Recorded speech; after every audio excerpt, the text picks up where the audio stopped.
अमेरिकी अदालत में ट्रंप लगातार फंसते जा रहे हैं तो अरब देशों को वो लगातार फंसाते जा रहे हैं।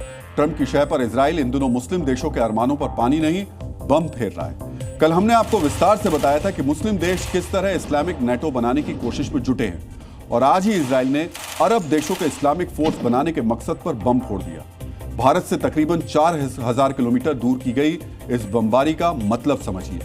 इजराइल के प्रधानमंत्री बेंजामिन नेतन्याहू ने गाजा में जिस नए सैन्य अभियान की घोषणा की वो इजरायली सेना ने शुरू कर दिया। हजारों सैनिकों के साथ सैकड़ों इजरायली टैंक और हेलीकॉप्टर हमास पर नए हमलों के लिए गाजा पहुंच चुके हैं। जिस वक्त इजराइल ने गाजा पर नया हमला किया उस वक्त अमेरिकी विदेश सचिव मार्को रूबियो भी इजराइल में मौजूद थे। इसी वजह से माना जा रहा है कि गाजा में इजराइल के सबसे बड़े सैन्य हमले को अमेरिका की डोनाल्ड ट्रंप सरकार का पूरा समर्थन हासिल है। गाजा में नए हमले की टाइमिंग में इजराइल के अंदर अमेरिकी विदेश सचिव की मौजूदगी से ज्यादा महत्वपूर्ण है मुस्लिम देशों की वो मीटिंग जो सोमवार को कतर की राजधानी दोहा में हुई। इस मुलाकात में इस्लामिक देशों ने इजराइल को लेकर क्या बातचीत की यह भी आपको बेहद गौर से समझना चाहिए। दोहा की बैठक में कुछ मुस्लिम देशों ने सुझाव दिया था कि इजराइल से निपटने के लिए अरब या इस्लामिक मुल्क नेटो की तर्ज पर एक सैन्य गठबंधन बनाए, यानी एक मुस्लिम आर्मी बनाए। यह प्रस्ताव इजिप्ट ने रखा था और गठबंधन के लिए अरब नेटो का नाम भी सुझाया। दूसरी तरफ पाकिस्तान ने मिडिल ईस्ट में इजरायली सैन्य गतिविधियों की निगरानी के लिए एक ज्वाइंट टास्क फोर्स बनाने का प्रस्ताव पेश किया था, लेकिन ना तो अरब नेटो के विचार से इजराइल को कोई फर्क पड़ा और ना ही पाकिस्तान की कथित ज्वाइंट टास्क फोर्स का प्लान नेतन्याहू के इरादों को डिगा पाया। सोमवार को मुस्लिम देशों की मीटिंग हुई और 24 घंटे के अंदर यानी मंगलवार को गाजा में इजराइल के बड़े सैन्य अभियान की खबर भी आ गई।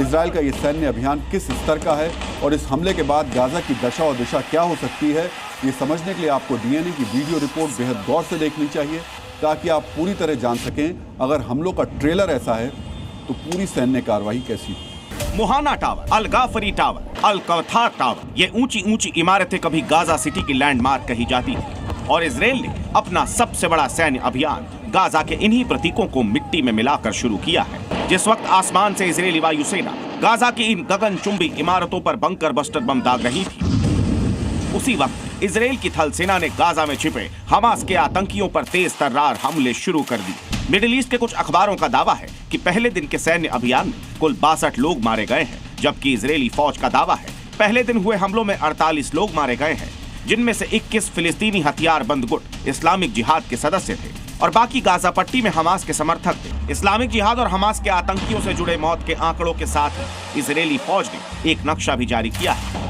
जिसमें इजराइल ने नए सैन्य अभियान यानी ऑपरेशन गिडियन चैरियट पार्ट 2 का पूरा दायरा भी दिखाया गया है। इस नक्शे के मुताबिक गाजा पट्टी के उत्तरी हिस्से से लेकर गाजा शहर, मध्य गाजा में स्थित शरणार्थी कैंप, खान यूनुस और रफा तक इजरायली फौज अभियान कर रही है। इससे पहले किए गए ऑपरेशन गिडियन चैरियट पार्ट 1 में इजरायली सेना ने गाजा के सीमावर्ती इलाकों को छोड़ दिया था ताकि गाजा के निवासी पट्टी से बाहर जा सके, लेकिन इस बार सीमावर्ती इलाकों में भी इजरायली फौज का अभियान चल रहा है।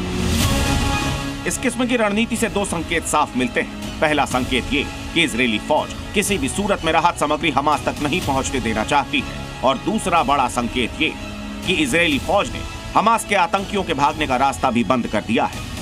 गाजा में नए सैन्य अभियान की रणनीति से मिले दोनों संकेत यही बताते हैं कि इजराइल इस बार फुल एंड फाइनल अटैक की मंशा से गाजा में उतरा है।